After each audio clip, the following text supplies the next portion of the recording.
வணக்கம் அன்பர்களே.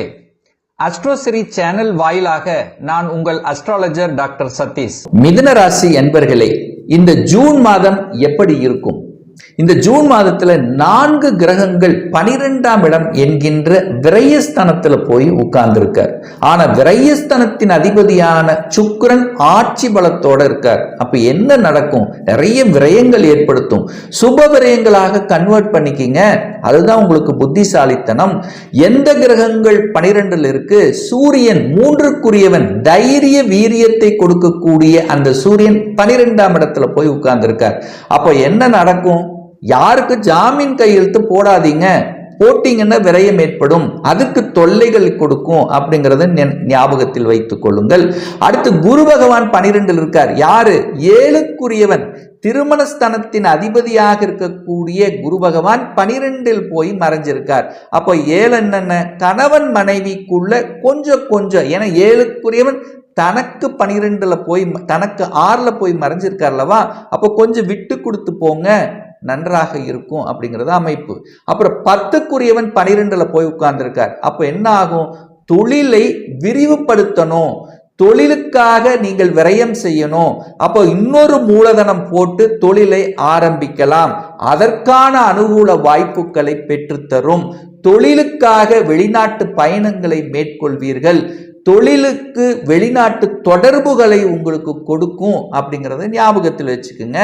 புதன் 12ல் மறைஞ்சிருக்கார். உங்க ராசி அதிபதி 12ல் போய் மறைஞ்சிருக்கார். அப்ப என்ன நடக்கும்? கொஞ்சம் அலைச்சல் திருச்சல் இருக்கும், கொஞ்சம் ஸ்ட்ரெஸ் இருக்கும், ப்ரெஷர் இருக்கும். இது எது வரைக்கும் இருக்கும்? இந்த 12ஆம் இடத்துல இந்த 4 கிரகங்கள் எது வரைக்கும் இருக்கு? அந்த சூரியன் பார்த்தீங்கன்னா இந்த மாதம் 15ஆம் தேதி, ஜூன் 15ஆம் தேதி உங்க ராசியில வந்து அமருகிறார். அப்போ உங்க முயற்சி எண்ணங்கள் எல்லாமே நன்றாக இருக்கும் அப்படின்னு அர்த்தம். அதே சமயத்தில் ராசி அதிபதியும் பார்த்தீங்கன்னா இந்த மாதம் ஜூன் 14ஆம் தேதி ஆட்சி பலத்துடன் வலிமையாக வந்து அமரப்போகிறார். அப்போ கடந்த 15 நாட்களாக எந்தெந்த விஷயங்கள் தடைபட்டு கொண்டிருந்ததோ அதெல்லாம் எடுத்து செயல்படுத்த போறீங்க. அப்போ இந்த மாதம் 15ஆம் தேதி வரை கொஞ்சம் அலைச்சல், டென்ஷன், ஸ்ட்ரெஸ், ப்ரெஷர், கொஞ்சம் விரயம், எதுக்கெடுத்தாலும் கொஞ்சம் கோபம், ஆக்ரோஷம், இது எல்லாமே காண்பிக்கும். ஆனால் இந்த மாதத்தினுடைய பிற்பகுதியில் 15ஆம் தேதிக்கு அப்புறம் உங்க ராசி அதிபதி ஆட்சி பலத்தோட வலிமையா இருக்கும்போது நினைத்த காரியங்கள் ஈடேறும். அப்ப என்னென்ன விஷயங்கள் நடக்கும்? புதன் புத்திசாலித்தனம் மேம்படும். எதுக்காக நாம் வந்து விரயத்தை கொடுத்தோமோ அந்த விரயங்களை நீங்க இப்போ இந்த 15க்கு அப்புறம் விரயம் ஏற்படுத்தாது. அப்போ உங்களுக்கான நீங்கள் நினைத்த காரியங்கள், உங்களுடைய செயல்பாடுகள் திருப்திகரமாக இருக்கும் அப்படிங்கிறது அமைப்பு. சரி, செக்மெண்ட் வைஸா பார்க்கலாம். தொழில், வேலை, வியாபாரம் எப்படி இருக்கும்? 10க்குரியவன் 12ல் இருக்கார். வெளிநாட்டு தொடர்பை ஏற்படுத்தும். இதுவரைக்கும் எனக்கு வேலையே கிடைக்கல, 2-3 மாதங்களாக நான் ட்ரை பண்ணிட்டே இருக்கிறேன். உள்ளூர்ல ட்ரை பண்றேன், இல்லை அதர் டிஸ்ட்ரிக்ட்ல ட்ரை பண்றேன், கிடைக்கவே இல்லை. ஆனா 10க்குரியவன் 12ல் இருக்கார்லவா, அப்ப 12ஆம் இடம் சுபமாக இருக்கிறதுனால வெளிநாட்டு தொடர்பை ஏற்படுத்தும். வெளிநாட்டில் வேலை பாருங்க, வெளிநாட்டில் வேலை பார்க்கணுங்கிற எண்ணம் இருந்தவங்களுக்கு ஈடேறும். சொந்த டிஸ்ட்ரிக்ட்ல வேலை கிடைக்காது, அதர் டிஸ்ட்ரிக்ட், அதர் ஸ்டேட்ல அப்ளை பண்ணி பாருங்க, இம்மீடியட்டா உங்களுக்கு வேலை கிடைச்சிரும் அப்படிங்கிறது தான் அமைப்பு. அப்போ ஒரு சிலருக்கு வெளிநாட்டு தொடர்பு, ஏற்றுமதி இறக்குமதி சம்பந்தப்பட்ட வாய்ப்புகள், அந்நிய மதம் சம்பந்தப்பட்டவர்களோட தொடர்பு ஏற்பட்டு அதன் மூலமாக தொழில் விருத்தி அடைவதற்கான வாய்ப்புகள், சந்தர்ப்பங்கள் அனைத்தும் உங்களுக்கு சிறப்பாக இருக்கிறது அப்படின்னு சொல்லலாம். ஒரு சிலருக்கு சொந்த தொழிலை, இதுவரைக்கும் நான் வேலை பார்த்துட்டு இருந்தேன், இப்போ நம்ம சொந்த தொழிலை செய்யலாம் அப்படிங்கிற உந்துதல் ஏற்பட்டு அதுக்கு இறங்கக்கூடிய அத்தனை வாய்ப்புகளும் இந்த காலகட்டம் உங்களுக்கு சிறப்பாக இருக்கிறது அப்படிங்கிறத ஸ்ட்ராங்காக நம்ம சொல்லலாம். சரி, அடுத்து திருமணம் சார்ந்த சுப காரியங்கள் நடக்குமா? குரு போய் 12ல் மறைஞ்சிட்டாரே, நமக்கு குரு பலன் இல்லையே, அப்ப திருமணம் எப்படி நடக்கும் அப்படின்னு நீங்க கேட்பீங்க. 7க்குரியவன் யாரு? குரு 12ல் போய் மறைஞ்சிட்டார். ஆனா கலத்திர காரகன் யாரு? சுக்கிரன். அந்த சுக்கிரன் ஆட்சி பலத்தோடு வலிமையா இருக்கார்.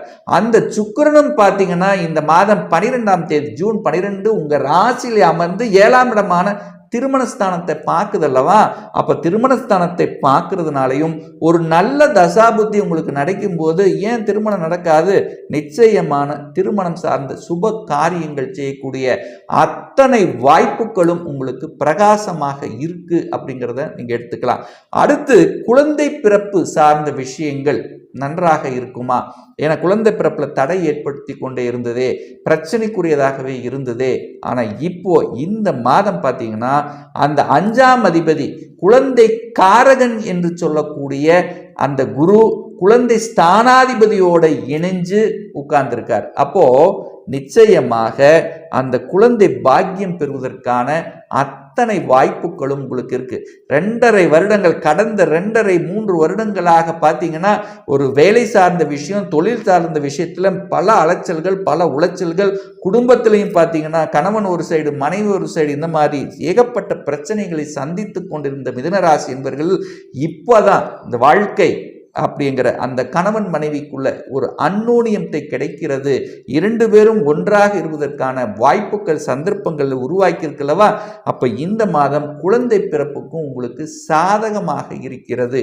அதே சமயத்தில் ஒரு வீடு, வண்டி, வாகனம் வாங்குவதற்கான அமைப்பு இருக்கிறதா? இதுக்கு கேது 4ஆம் இடத்தில் அமர்ந்து கொண்டு தடையை கொடுத்து கொண்டிருந்தது அல்லவா. தாய் சார்ந்த விஷயத்துல பிரச்சனை, தாய்க்கு உடல்நலம் சார்ந்த விஷயம், அதுக்காக நிறைய செலவு, தாய் வர்க்கத்தால பிரச்சனைகள், பேச்சு, உறவுகள், உற்றார் உறவு சார்ந்த விஷயத்தில் கொஞ்சம் தொந்தரவுகள், இப்படி மன கஷ்டத்தில் இருந்தவர்களுக்கு இப்போ 4ஆம் இடத்தை குரு பார்க்கிறார் அல்லவா, அந்த விஷயங்கள் அத்தனையும் மறைந்து போக போகிறது. வீடு வாங்க முடியாமல் தவித்து கொண்டிருந்தவர்களுக்கு வீடு வாங்கக்கூடிய யோகம் இருக்கிறது. ஒரு நல்ல வண்டி வாகனங்கள் வாங்கக்கூடிய யோகம் என்பது இந்த மாதம் உங்களுக்கு சிறப்பாக இருக்கு.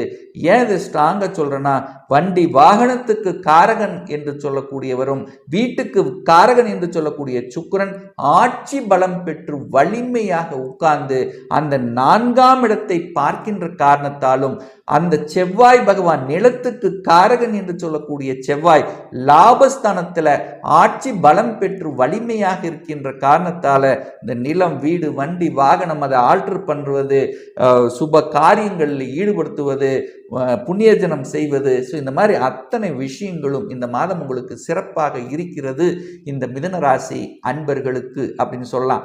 8ஆம் இடத்தை குரு பார்க்கிறார் அல்லவா, அப்போ வலியை கொடுக்கக்கூடிய இடம். அதாவது 8ஆம் இடம் என்பது என்ன? வலி, வேதனை, துக்கம், துயரம், அசிங்கம், அவமானம் அப்படின்னு சொல்லக்கூடிய அந்த 8ஆம் இடத்தை குரு பார்த்து அந்த இடத்தை புனிதப்படுத்துகிறார்.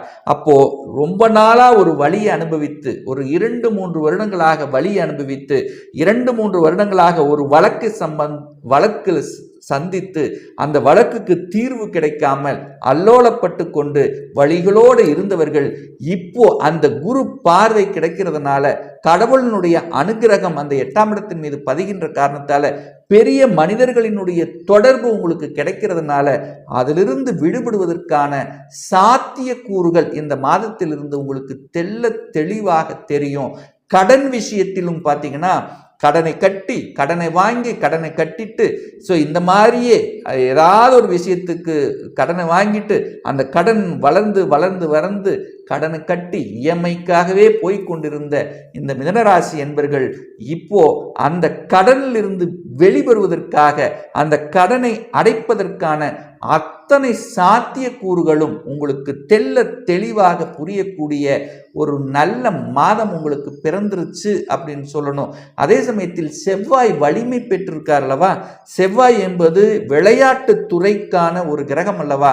அப்போ விளையாட்டு துறையில் இருக்கக்கூடிய இந்த மிதுனராசி என்பர்கள் விளையாட்டு துறையில் ஜொலிக்க முடியாமல் ஏதோ ஒரு தடையை கொடுத்து கொண்டிருந்தது. நல்லதா நான் இருக்கிறேன், ஆனா எனக்கு ஒரு புதிய ஒப்பந்தம் கிடைக்கல, ஜொலிக்க முடியல, புகழ் பெற முடியல, அதுல ஈடுபட முடியலங்கிறவங்க இந்த மாதத்தில் அதற்கான ஊக்கத்தையும் தன்னம்பிக்கை கொடுத்து அதில் வெற்றி பெறுவதற்கான வாய்ப்புகள், சந்தர்ப்பங்களை உருவாக்கும். அப்போ அந்த விளையாட்டு சம்பந்தப்பட்ட, உடற்பயிற்சி சம்பந்தப்பட்ட துறையில் இருக்கின்றவர்களுக்கு வளர்ச்சிகள், சிகப்பு நிறம் உள்ள கட்டடங்கள் சார்ந்த விஷயங்கள், கட்டிட தொழிலில் கட்டட சம்பந்தப்பட்ட துறையில் இருக்கின்றவர்கள், கட்டிடம் கட்டி விற்பனை செய்பவர்கள், ரியல் எஸ்டேட் சார்ந்த துறை பணிபுரிபவர்களுக்கெல்லாம் கூடுதல் நல்ல வாய்ப்புகள் சந்தர்ப்பங்களை கொடுக்கக்கூடிய ஒரு நல்ல காலகட்டம். அதே சமயத்தில் செவ்வாய் என்கிறது இந்த சீருடை அணிந்து பணியாற்றி கொண்டிருக்கிறார்கள் அல்லவா, காவல்துறையில் இருக்கின்ற அனைவருக்கும் அல்லது இராணுவத்தில் இருக்கிறவர்களுக்கும் நல்ல விதமாக ஒரு நல்ல மாதமாக உங்களுக்கு அமைய இருக்கிறது அப்படிங்கிறத ஸ்ட்ராங்கா நம்ம சொல்லலாம். ஆனா 3ஆம் அதிபதி 12ஆம் இடத்தில் இருக்கிறதுனால நீங்கள் யாருக்கும் ஜாமீன் கையெழுத்து மட்டும் போடக்கூடாதுங்கிறத ஞாபகப்படுத்தி கொள்ளுங்கள்.